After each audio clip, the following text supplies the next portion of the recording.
Okay. Did I just get cut off? Blog Talk Radio.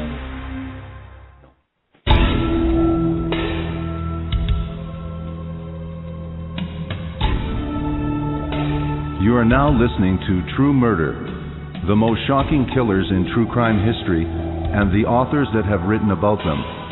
Gacy, Bundy, Dahmer, The Night Stalker, BTK.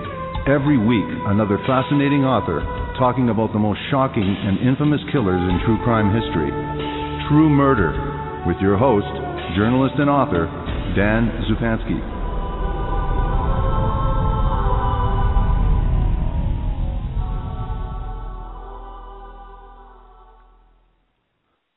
Good evening. This is your host, Dan Zupansky, for the program True Murder, the most shocking killers in true crime history, and the authors that have written about them. John Sohus, a 20-something resident of San Marino, California, was allegedly murdered in 1985 by conman Christian Karl Gerhartsreiter, who had become infamous under his most known alias, Clark Rockefeller. Rockefeller, the prime suspect in Sohus' murder, may have been the last person to see him alive. 9 years after his death, Sohus' bones were dug up in the backyard of the home he once shared with his wife Linda, whose whereabouts remain unknown. Rockefeller's 2008 arrest for abducting his own daughter put him squarely in the crosshairs of the decades-old Sohus homicide case. Upon Rockefeller's arrest, C.Girardot began placing together the convoluted tale in a series of articles for the Pasadena Star-News. His research resulted in Name Dropper, which reveals inside information about the case Girardot says is the most fantastic he's seen in his 25 years as an investigative reporter. The book that we are featuring this evening is Name Dropper, Investigating the Clark Rockefeller Mystery, with my special guest, journalist and author, Frank C. Girardot. Welcome to the program, and thank you for agreeing to this interview, Frank Girardot. Thanks a lot, Dan. I really appreciate it. It's well, really nice to be able to come on and talk about this story because it is pretty compelling. It stretches over many decades and across the United States and involves some pretty quirky characters. Now, I think it's important to the story, and lots of times I often ask why somebody why they were compelled to write this story. And I guess in answering this question, you will answer that question. But let's give our audience your background, because I think, obviously, your background is very important to how you came to this story and how influential you were in basically being part of the story, we'll say, and we'll explain that, and you'll be able to explain that to our audience a little bit later. So tell us about your background as a journalist, where you were, and just tell us about your background before we get into this incredible story. Sure, I'd be happy to. I'm a longtime newspaper reporter, all in Los Angeles. I worked at the Los Angeles Herald-Examiner, which folded in '89. I moved around a little bit, and I ended up at the Pasadena Star-News. Most of my career, I've been a police reporter, which means working at night and making a lot of cop calls.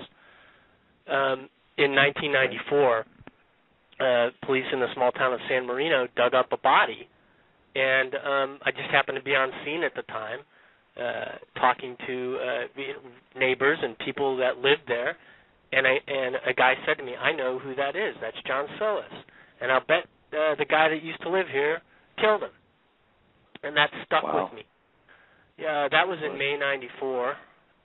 Later that year, I was in the coroner's office doing a story on the O.J. Simpson case, and I happened to have the opportunity to see the remains of John Sohus and actually hold parts of his skull in my hand. It was a very unique experience, obviously, and it happened to me again in 2003 when I was writing a book on a completely different topic. And so when Clark Rockefeller was in the news for kidnapping his daughter in Boston, it all came flooding back.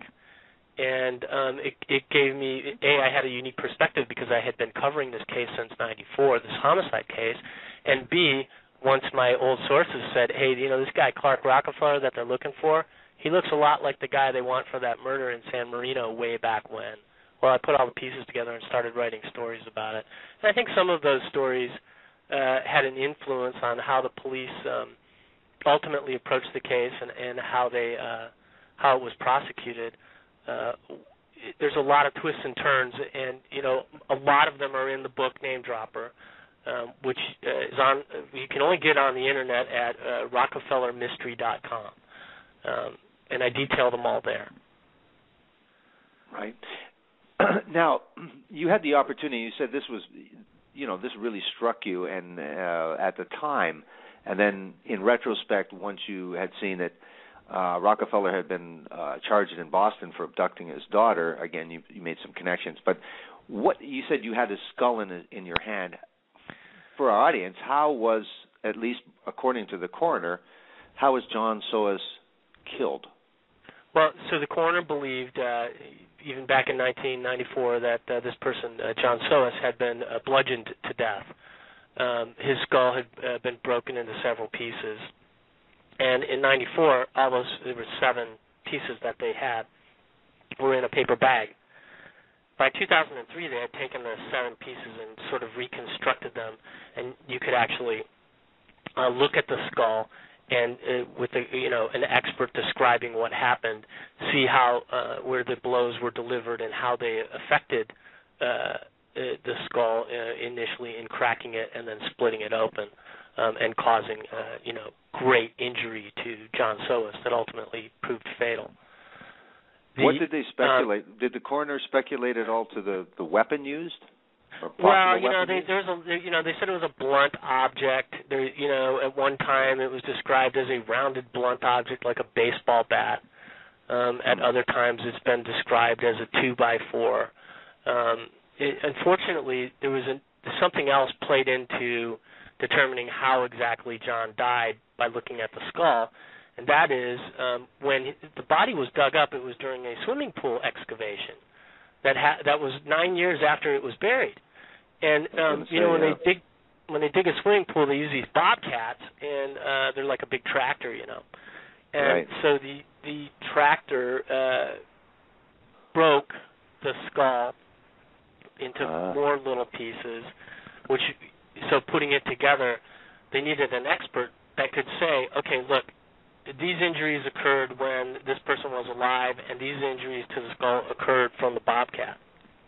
So one of the things that this case has is some really interesting forensic science. Yeah, absolutely. Yeah, so I wanted to get to that because that's, again, it's all very big part of the huge puzzle here. So you got to, again, this really is a mystery. Now tell us about, go back to, of course, the main character in this story, the Clark Rockefeller. He's gone through various aliases, and then he wound up with Clark Rockefeller. We can talk about that as well, but tell us about the German immigrant exchange student, Christian Karl Gerhartsreiter. Christian Karl Gerhartsreiter. Christian Karl Gerhartsreiter is a German national. He grew up in a tiny town in Bavaria, which, if you know Germany, it's the southern part of Germany, and his little town was on a road that connected Munich in Germany and Salzburg in Austria. Okay. He met an American couple in the late 70s and came to the United States using their name, and he posed as an exchange student. He wound up in Berlin, Connecticut, which, sounds very German, doesn't it? Yeah. He attended high school there as Christian Gerhartsreiter, or Chris, and moved across the country, first stopping in Milwaukee, Wisconsin, where he attended the University of Wisconsin-Milwaukee, and this will play a role later in the story. And he got married, got a green card, left Wisconsin, and came to California and reinvented himself, no longer as Chris Gerhartsreiter. He is now Christopher Chichester, the 13th Baronet of Chichester, whatever that means. It bamboozled a lot of people, though, because he was now posing as, the scion of British royalty, and San Marino is a rather upper-crust community in eastern Los Angeles County. not a place where there's high crime. It's a place where, the titans of industry live, be it the publishing industry, the movie industry.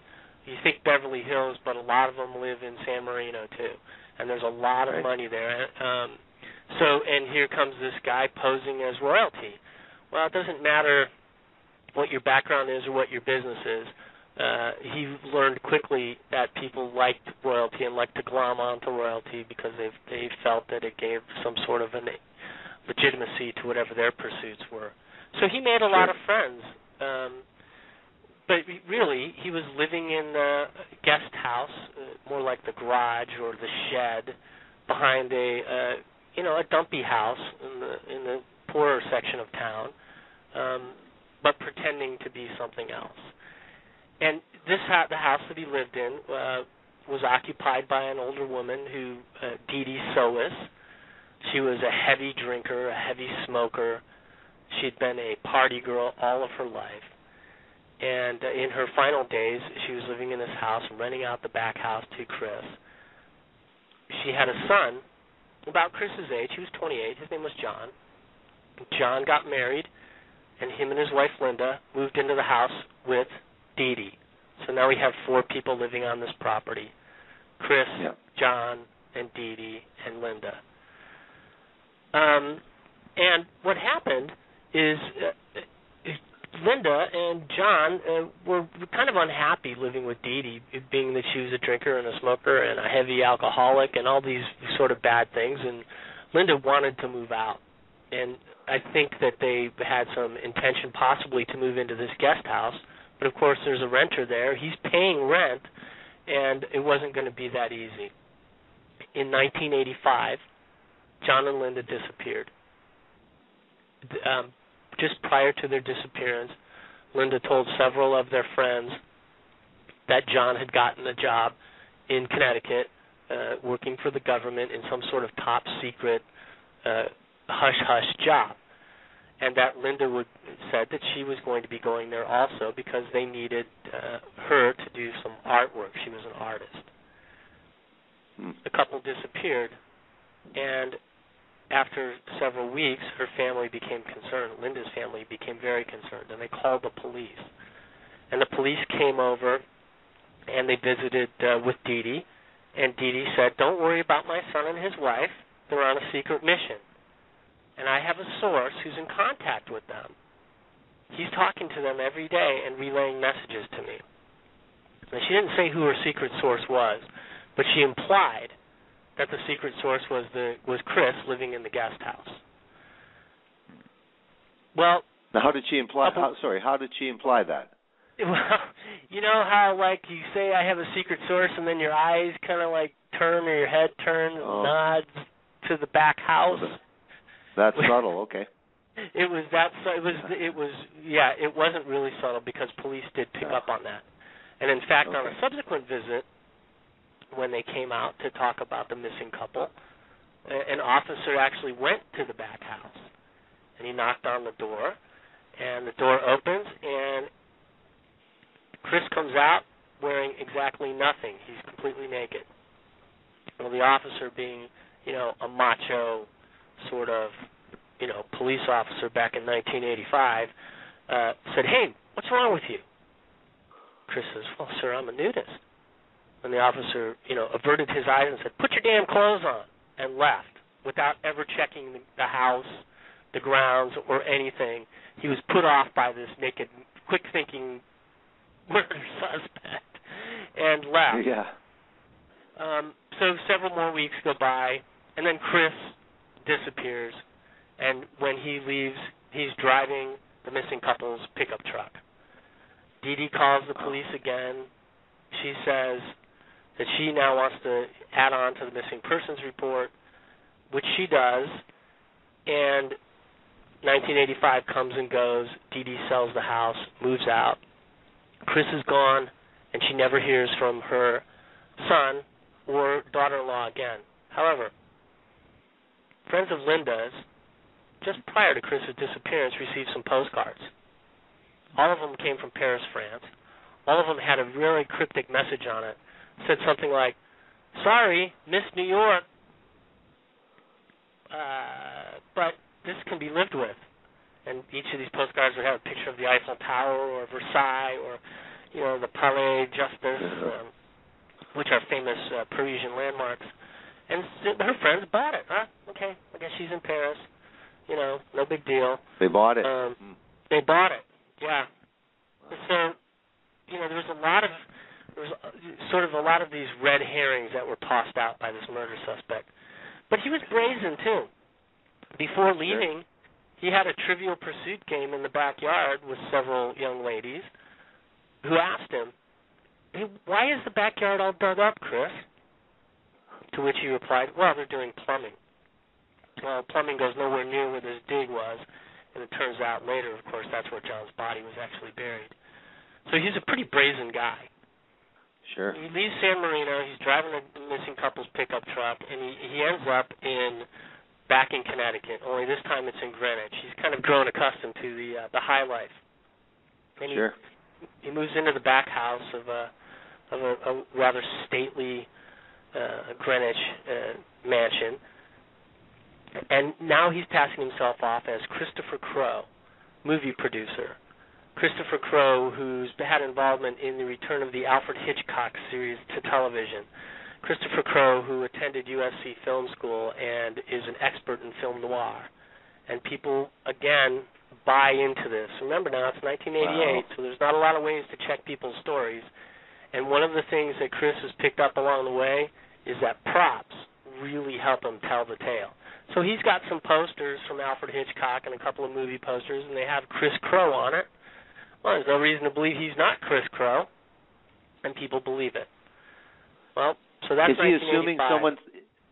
Is he assuming someone's real identity? Yeah. Well, Chris Crowe was an actual movie producer who worked on, Alfred Hitchcock and was the brother of Cameron Crowe. And, he assumed a real guy's identity, but nobody knew who he was or who Christopher Chichester was or any of that. He still played up the royal heritage in Greenwich. He said he was a Mountbatten. That would be Prince Philip's relatives, and he frequently intimated to people that he had an aunt, Elizabeth, who lived in Windsor. I think we all know who that is. So they buy into this. Anyway, he's living there for a few years, and he starts getting jobs. He gets work. He's working as a bond trader first for S.N. Phelps, famous junk bond king of the mid to late 80s. He's exposed as a fraud at S.N. Phelps, and he moves on to Nikko Securities, which is, Midtown Manhattan, Japanese security firm. And as you remember, in the mid-'80s, the Japanese were buying up securities and real estate like nobody's business, so this was a pretty big, pretty powerful company. And he leaves there and gets a job at Kidder Peabody, and was, going to be on the Kidder Peabody Eurobond desk, selling Eurobonds and making $300,000 a year in commission. There's just one problem. Amazing. Right before he moves to New York City, he decides to get rid of the truck. And he sells it to a young man who's the son of the Episcopal Bishop of Greenwich. When the young man goes to register the car, it tips off authorities in California that, hey, this missing couple's truck has turned up, and Nissan has a lien on it because they didn't been paid for 3 years. So they come out and talk to the bishop's son, and he says, "Well, I bought it from a guy, Christopher Crowe." Well, Greenwich police track Christopher Crowe first to Nikko Securities, then to Kidder Peabody, but he's a step ahead, and he vanishes. Nobody ever follows up on it. It kind of goes away. But he's hooked up with a girl. He's engaging in counter-surveillance. He's actively doing things that people in 1988 didn't do as routine. That would be shredding trash, being very careful of, identity sort of questions. He maintained post office boxes in Pennsylvania and Connecticut. He was really wily and crafty guy.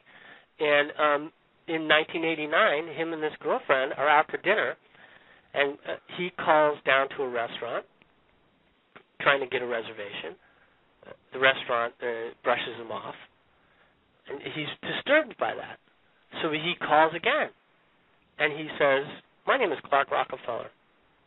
I would like dinner tonight at your establishment, and there will be two of us." "Wow, Mr. Rockefeller, we would love to have you come and eat here." And, of course, instantly he realized the power of a name change, especially one that was American royalty would have. And as a, wanted in connection with a missing persons case, he becomes Clark Rockefeller and, now he's wooing the upper echelon of Manhattan, Boston, and East Coast society. Now, obviously he's an effective con man, because if you're in Los Angeles area talking to everybody's in film. Every waitress is in film. Everyone's in film. And he's talking to people about film, and then he's an imposter as well. So he's a brilliant con man. You say he trades bonds. This guy is an amazing guy. But how does he really pull off Rockefeller? If there's anything that can illustrate how he can do this, how could he pass himself off as one of the wealthiest, most powerful families in the world? Well, anybody that has run into this family will tell you that he kind of looks like a Rockefeller. That's the first thing. So that kind of helps. But that's not really. It's so simple. It'll blow your mind. He had the girlfriend get an additional credit card and put the name Clark Rockefeller on it. That was all it took. He's got a credit card with the name Clark Rockefeller. Yep. He didn't have any other ID. Didn't have a driver's license. Didn't have anything. Probably had a library card. But people believed it. And, his personality was such that it was quirky. And people thought, well, that's the way these wealthy people are. They're quirky like that. So it actually added to his weirdness, added to the perception that people had that, well, he might just be a Rockefeller. And, of course, he does have a credit card that says that. Now, there's one other thing you have to consider here. Here we are, we're talking on the Internet, really basically, and this is going to be shared on the Internet. But in 1988, when he becomes Clark Rockefeller, 88, 89, there was no Internet. There was no way to check on people. There was no way to, there was no Wikipedia, no Google, no hardly even really an Internet to speak of that would verify facts like this. In a lot of ways, because of that, he's really America's last great imposter. People, as you know, it wasn't common practice back then to Google or Wikipedia people when you met them. So he was able to, pull it off, I think, because of that, because of the fact he had this credit card, and he bore some, passing resemblance to, a member of the Rockefeller family. And, of course, when people would query him on it, he would say, well, it's I'm from a different branch of the family, a poorer branch. He was really good at a couple of things. This is, his friends say. His friends say he was really good at, bringing him into the con, providing some props that made it seem plausible, and, and then stringing them along with what turned out to be lies. And most of these lies were big lies. And they're lies that are so big and so enormous that they're so big they can't be a lie. They have to be the truth. You know how that works? The big lie, the sort of Hitlerian idea that, if you tell a masterfully big lie, nobody's going to call you on it. And he became a master at doing that.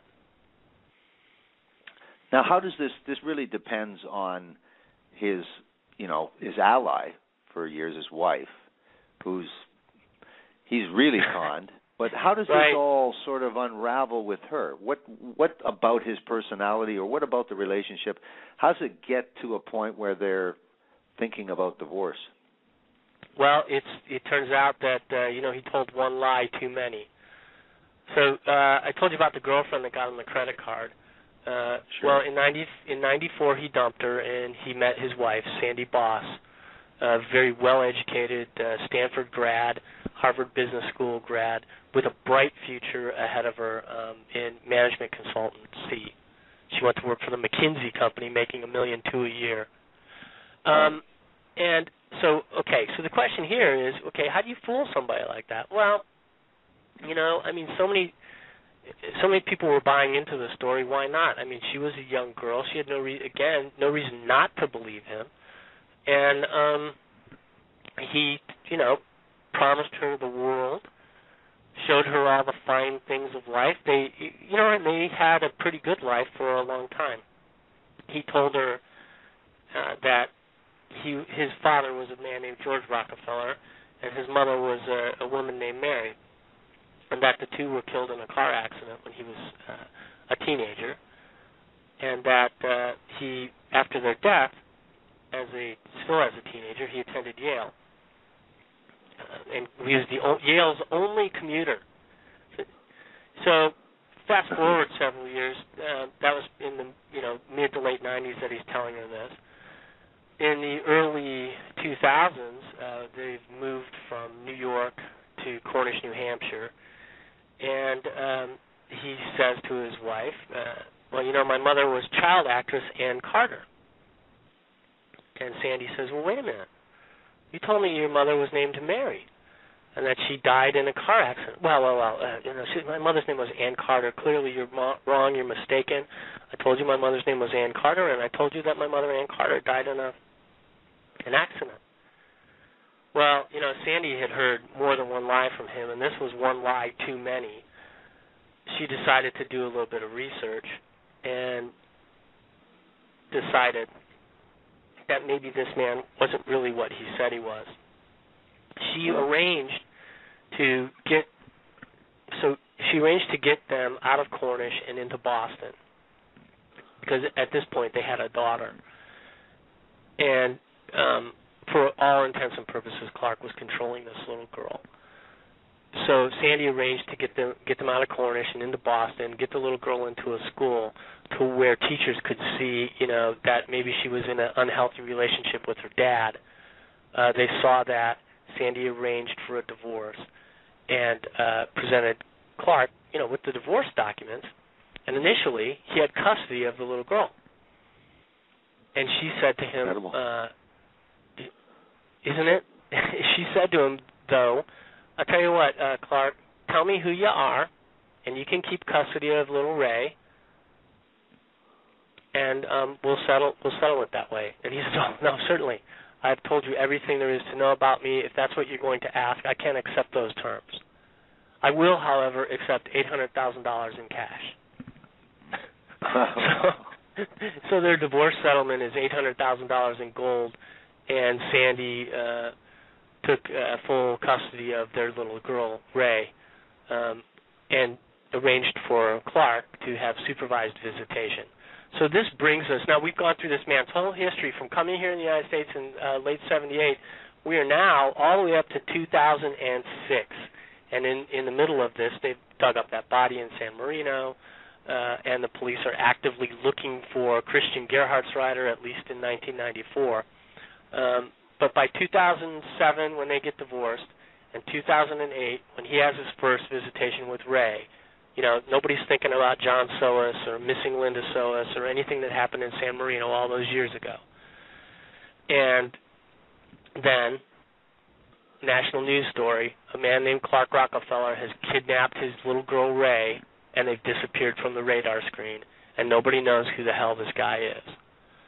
Well, that brings the FBI in, and there's a massive manhunt on the East Coast for Rockefeller, and they stumble onto him hanging out in a pad in Baltimore, and they arrest him. They get Ray back.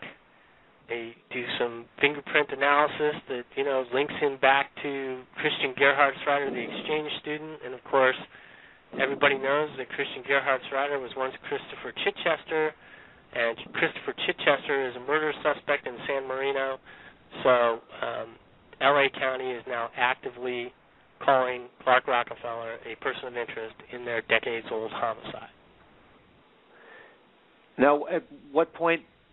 You say so that's when you had that big moment yourself of enlightenment, and then tell us about that moment. And was it shortly after this? Well, thank you. They flashed this picture on the screen several times, and a man called me who knew Clark when he was Chris, and he said, "Do you remember talking out in front of the Sohus house back in the 90s? And I told you about this guy, Chris. Well, I think Clark Rockefeller's him."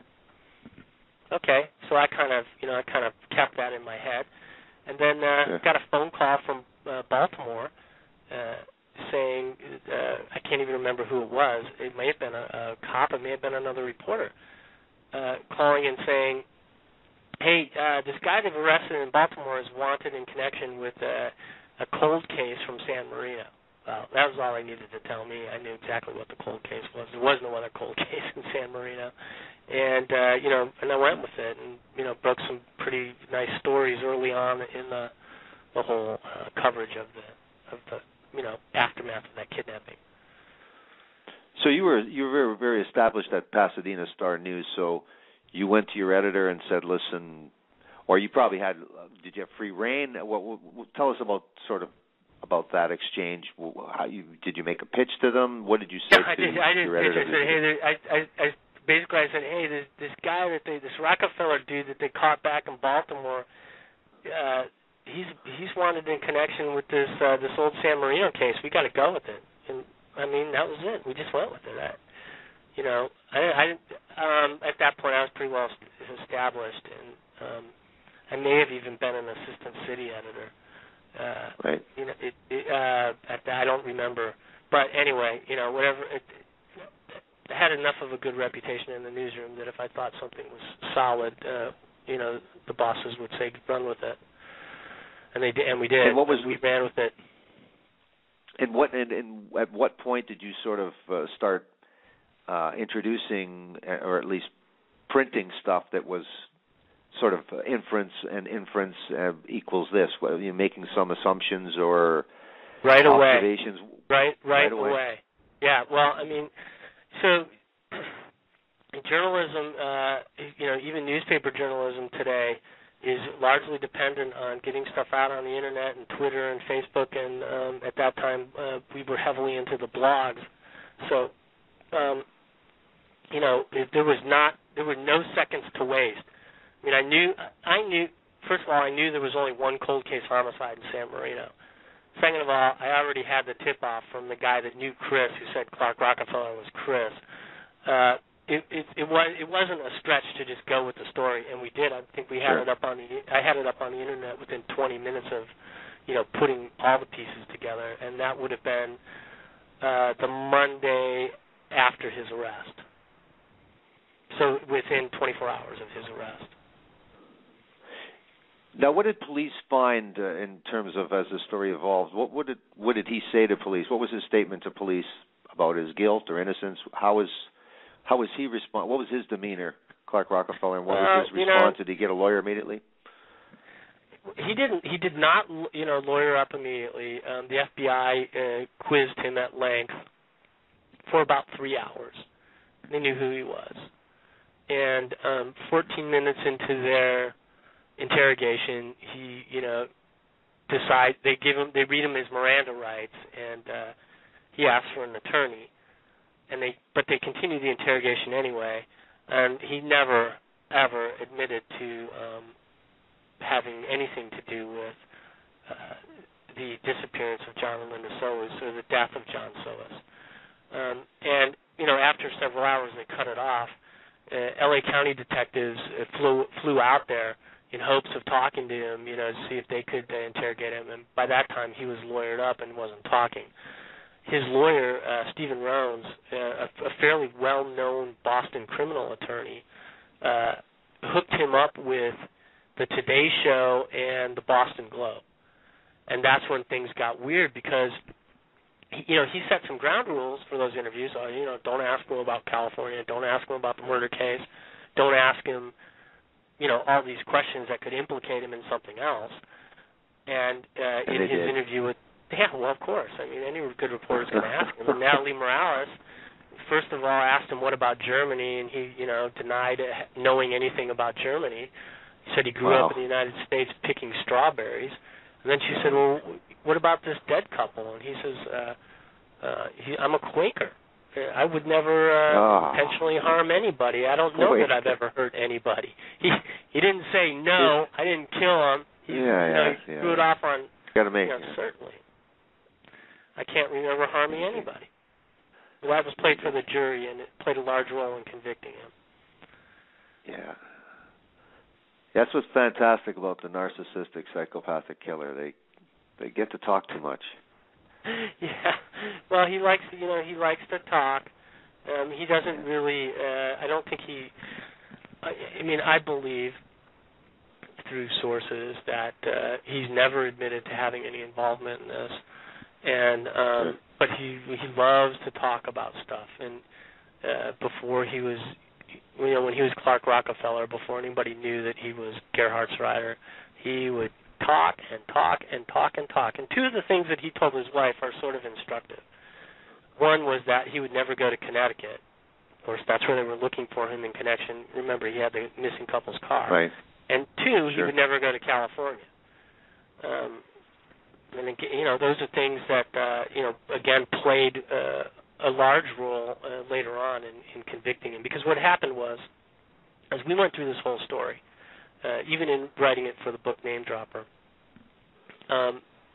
you can see that there is just scads and scads of circumstantial evidence. And all that circumstantial evidence, really only points in one direction.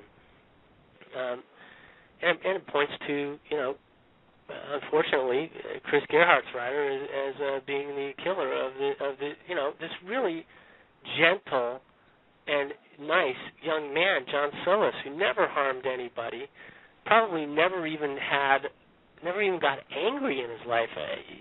This is a kid that loved science fiction and Star Trek and, was into hobbits and Dungeons and Dragons and, really was kind of just a sciencey, geeky kid.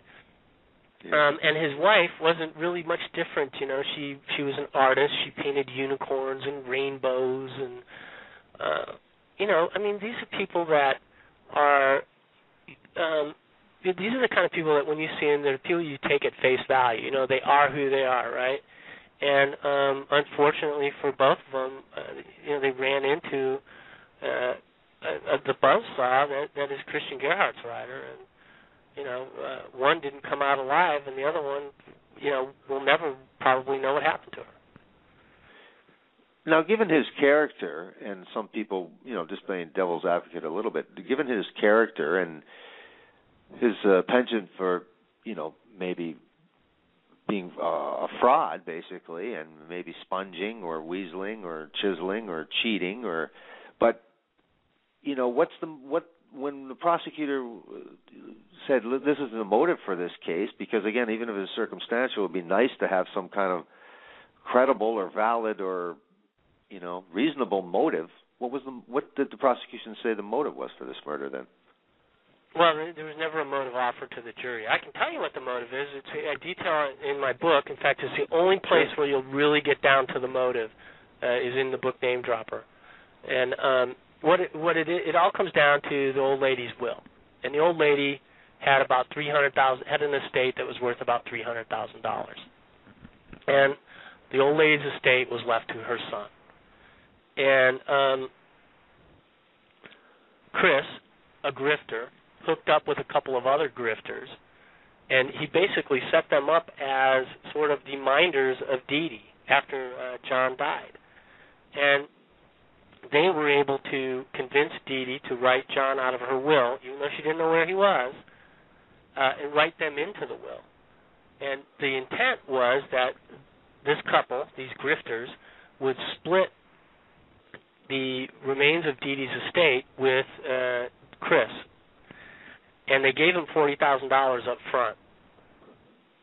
He actually came back to collect the balance after Dee Dee died.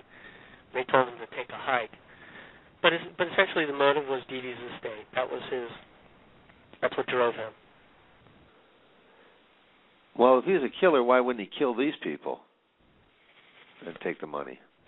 Well, I think it was a little bit easier to get there. His idea was he'd get this $40,000 up front, which he did get, right, as a finder's fee with them. So he got what he was going to get out of it. Yeah. And probably, imagine his intent was to guilt them into giving him his half after she died. The thing is, though, is that, the old saying, you can't con a con. I mean, these people were mooching off of her. They had her sell her house. They had her move it. They owned a trailer park. They had her move into, a dingy, rundown, single-wide in a crappy trailer park in one of the worst towns in all of Los Angeles County, and charged her an exorbitant amount of rent, charged her to take care of her, asthma or emphysema, her booze, her cigarettes, and they cadged her out of everything that she had, and so of course when he comes back, they've conned him out of $250,000, but at least he got, in his mind he's probably thinking, well, at least I got $40,000 out of it. Yeah. Yeah, pretty sad, and yet you really depict it in the book too. It is a land of grifters and mooches and burned out memories, and it's a different place than people might think. Among the affluent is still again some other element that is very depicted. Right. Yeah, and you see the thing is I think that we often ascribe superpowers to the people who are wealthier than us. Sure. And in some ways, that's how a guy works the name Rockefeller, right? I mean, I know some really smart Ivy League educated people who, looked at a Rockefeller and thought, oh, maybe some of that glow is going to shine on me. Well, you can think of that too in terms of, a town like San Marino, which has a lot of wealthy people there. None of them have superpowers, and a lot of them are susceptible, especially the elderly, as this woman was at the end of her life. She's elderly, and they're subject to predators. And these grifters, the Weatherbees, they're both dead now, that owned this trailer park. They were predators. I often imagine there's a society of these grifters and predators somewhere, and that's where Chris, whatever you want to call him, met the Weatherbees, and they were able to tell their true stories to one another so that they could make their cons mesh into one, and everybody would get some fallout from it. I don't know if that's the case or not, but that's how I guess I envision it. The society of grifters. Yeah, it's amazing. The defense at trial, I don't know, obviously not so effectively, but what was their idea? What did they put forth as a possible suspect? Well, all right, Linda's missing. She's not declared dead. She wrote postcards. Why isn't it possible that she killed her husband and buried him in the backyard? She was a 6-foot-tall, 200-pound Amazon. John was a little guy. The dead man was a little guy, and Chris was a little guy too. She worked at a bookstore called Dangerous Visions. Ooh. She was into Dungeons and Dragons. Those are, dark topics, right? And you can imagine that taking that storyline, you could work it into something that might be a little more sinister than, the rainbows and unicorns that Linda was actually painting. So there's that element of, that was part of their story. And it's actually, it's an effective defense, if you think about it, right? You look at the circumstances of the case, who lived there, who had a motive and opportunity. There's other parts of the storyline. Again, they're in the book, name dropper. They didn't come out in trial, where Linda talks to a friend and says, "I'm headed to New York." John's already departed. There's another part in the story where she's crying in the front seat of a pickup truck, all alone with Chris, and the implication is that John's dead, and she's running off in the pickup truck with Chris. So there is this, and in fact, the San Marino homicide detective, who had the case in '94, postulated on Dateline that it was quite possible that Linda killed her husband. So some of this played into the defense. They didn't call this homicide detective as a witness, They didn't call the man who saw her sitting in a truck crying, but they considered it. And when they gave their summation, Jeff Denner, the lead attorney in the case, when he gave his summation, he said, look, this is a case that has a lot of reasonable doubt in it. And you could aptly surmise that Linda killed him and doubt that Chris ever did it. The jury didn't buy it. It took them 5 hours to convict. And what do you think was who do you think was the most compelling witness at the trial that maybe turned this case, or was the most important witness in terms of credibility with the jury? Well, actually, the most important witness was the evidence. And the most important piece of evidence was, if you remember, Chris attended the University of Wisconsin at Milwaukee. Well, when they dug up the body, it was cut into 3 parts.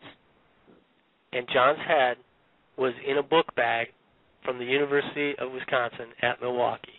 That's a powerful piece of evidence.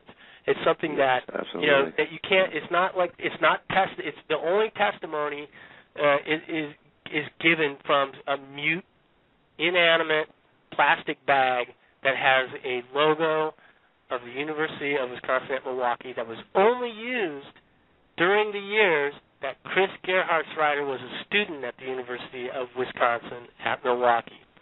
That's first. That's huge. That's compelling. Yeah, I mean, the only thing that you can have that's even remotely closely compelling to that is that he's driving around in the missing couple's car 3 years after they've disappeared. And that's another powerful piece of the circumstantial case. Absolutely. There's lots of other little pieces that are the glue that hold it together, the name changes, the avoidance of the police, the evidence of a consciousness of guilt by not visiting Connecticut or not going to California. But the fact of the matter is that when you look down in that hole and you see that head in a book bag from a school that your suspect attended, you've got a pretty good shot at making a conviction, and that's what happened. And that's what the jury, in their deliberation and after it was all done, said, it's a book bag. How'd that book bag get there? Yeah, and you say about putting all the circumstantial evidence, they really put everything forward, and he really, put his foot in his mouth, because basically the numerous lies, the blatant lies, really did not help put the whole overall picture that anything that he had said, anything he had done was possible, because he was these incredible, huge frauds, impersonation, and then lies right back, like you say, using stuff that he had said about not being from Germany. I mean, it led the jury, I think, to make that's a pretty quick decision, 5 hours, really. 5 hours is an amazingly quick decision, especially in a case that's so old and so cold. Yeah, and exactly. With so much of the story that was left untold. That's a rhyme from one of the defense attorneys, but it's apt. Yeah. Because it's a very, very old case, and these old cases, that one 28 years in the making. You run into a lot of elderly witnesses whose memories are not that great, and you also run into a lot of unreliable witnesses. The Episcopal minister's son, who bought the truck, for example, was an incredibly unreliable witness. There was so much wrong with what he was saying that it could have gone really bad for the DA, except for the fact that they just had these mute stacks of evidence that only pointed in one direction. Yeah. Well, for our audience, what was wrong with? It was his name was Bishop, and his name was Bishop. Chris Bishop. I'm sorry. Go ahead. I apologize. No, but the thing is that he had done some things too that made police, like he had done some things on behalf of his friend as well that didn't help his own effort as well. Maybe you can tell us a little bit about that. I think to me that is pretty telling. That he buys this truck, he gets contacted by the police, and rather than say, rather than just say, yeah, I got it from this guy, I didn't know any of this stuff, he gets involved in this elaborate deception. First of all, he takes the plates off the nice Nissan truck and puts them on a crappy Nissan truck that he gives to his brother. Then when he realizes that he's never going to get the title straightened out on this Nissan truck that he got from Chris, he takes it down to a train station somewhere between Greenwich and New York and just leaves it there. It disappears. And he never says anything to the police about what what happened to the truck or why or what he did with it for many, many, many years. And in '94, when they dug up John's body and they linked Chris to this homicide as a person of interest, and the guy never came forward. He never talked to anybody. He never came forward and never talked to the police, never discussed his role in hiding that truck until well after 2008 when Chris was finally in custody. And, I think that the totality of that, now, sure, now he's coming to court and telling the truth, but I think the totality of some of his testimony would have been hard to overcome if there wasn't all this other, if there wasn't all this other circumstantial evidence in the case. He also called his friend. Well, yeah, Clark, you have a good memory. Basically, and said, listen, and warned him. Hey, these guys the cops have been asking some questions. So it didn't surprise me that much that he was almost a monkey wrench in at trial, like still helping his friend. Huge monkey wrench. Yeah, I mean, he did call him and very explicitly asked him, "Who are you?" And very explicitly, said the police are looking for you, which really, tipped off kind of the whole the whole game and kept Clark at that time still Chris one step ahead of law enforcement. And and it's these little breaks. Another thing that going on in the book is these little breaks that he gets. Some of them are like that, where you have a friend calling. Others are just completely random. In '85, when this couple went missing, it wasn't too long after they went missing that the Night Stalkers started killing people in those same neighborhoods. So police, weren't focusing on a missing couple maybe in the way they would have had they not been trying to figure out, why this crazed predator was out raping women and killing their husbands. And it degenerated in '94 when they dug up John. And it was only 2 weeks later that O.J. was suspected of killing his wife and her friend. And the attention of the media, which had been looking at these bones and talking about this case and focused on this missing guy, shifted to O.J., and it was all O.J. all the time for 18 months in Southern California. Sure. And the police in '94, the homicide detectives that were working the case didn't follow through on all the groundwork that they had back in '88. Like, they didn't go back and talk to people in Greenwich. They didn't talk to Chris Bishop, the minister's son. They didn't talk to Dan Allen, the Greenwich police lieutenant. They didn't do any of that. What they did was they went to Unsolved Mysteries, the TV show, and gave them essentially the blue book, the case book, and said, "Here, put on a show and see if we don't catch this guy." Well, '94, people were watching O.J. and focused on O.J., and nobody gave a crap about, a poor dead kid in the backyard of a house in San Marino. And not even the police, apparently, because they never did complete reports. They never actually worked the case as well as they could have back in '94. And it's a shame, too, because you can think about all the lives that have been affected by Chris Clark.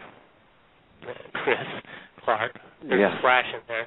And a pause over those years, and it's a shame. Homicide investigations have changed mightily since the mid '90s, but it's certainly an untold part of the story. For those maybe keeping track, and I think we skipped over this sort of explanation as well. Why would Linda, John Sohus' wife, and since he certainly wasn't any kind of secret mission or assignment that he was under, why would they tell Dee Dee or anyone? Why would they tell anyone they were doing some sort of secret job? Why would? Well, what was to that story? I think the implication is that Chris convinced first John and then Linda that there was a secret government job waiting for them in Connecticut. And it would be doing top secret work, and that he was a secret agent, Chris was a secret agent. And I think he convinced them that that's what he was. He, throughout his life, especially after leaving San Marino, government work, top secret agents played into a lot of his stories. And it's almost a thread in his, his con, like the high-level con game.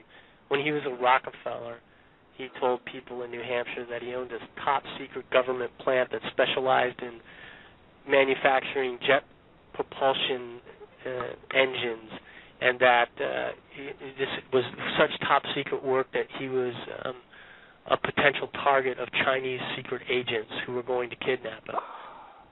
When he was fleeing the Greenwich police in '88, he told his girlfriend that his parents were involved with secret agents in Pakistan, and that these people were out to kill them, and that because they were involved in this secret government work, and they had to flee.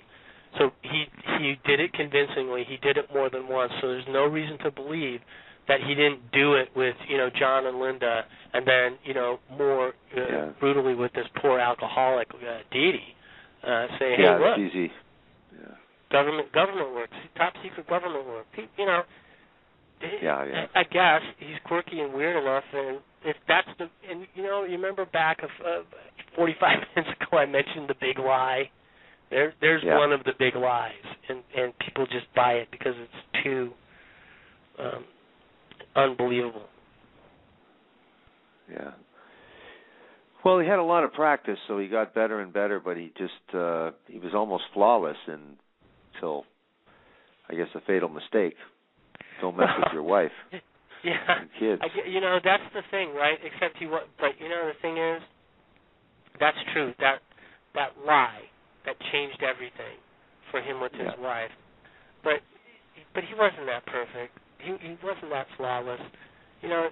The bag, the truck, the fact that he left a trail of breadcrumbs in Connecticut that led to the old girlfriend, who, by the way, knew that he was married to Sandy Boss. And if somebody in '94 had just gone and talked to people in Greenwich, or just gone and talked to people in New York, just done the basic amount of, gumshoe detective work, they would have put the case down back then. Yeah. So he was more lucky. There's a lot of missed opportunities by police early on. Right. And the thing about the story is, I'm sure your listeners are like going, what the heck? There's so much stuff going on. The thing about Name Dropper, which, by the way, is only available at RockefellerMystery.com, is that, I trace the story through Chris to Clark.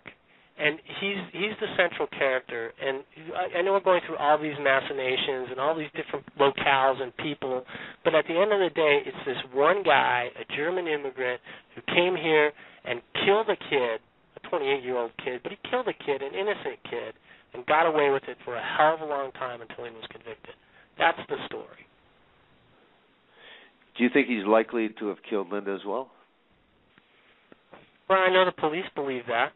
And there's no reason not to believe that. She hasn't been heard from since 1985. She's never applied for a job. She's never applied for credit.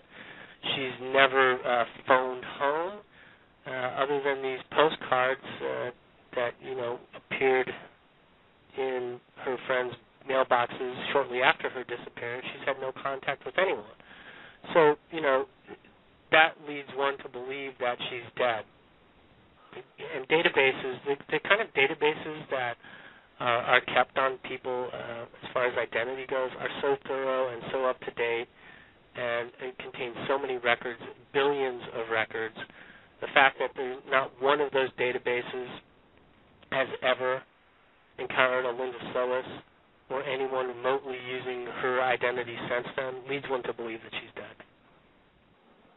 Yeah. Just it's a mystery where the body might be. Yeah, right. Well, there's a lot of theories about that. We have a big forest here in Los Angeles just behind the city, the north of the city. There's a lot of bodies buried up there, and if you go 50 miles east out of LA, you hit the desert, and there's a lot of bodies dumped out there. So there's two theories right there. The third theory is, and the one that I think is probably the most plausible, by the way, is that she's buried in that backyard, and that they'll never find her. They didn't see that as a possibility and further excavate that, or have any way of, didn't they have the corpse smelling, detecting canines?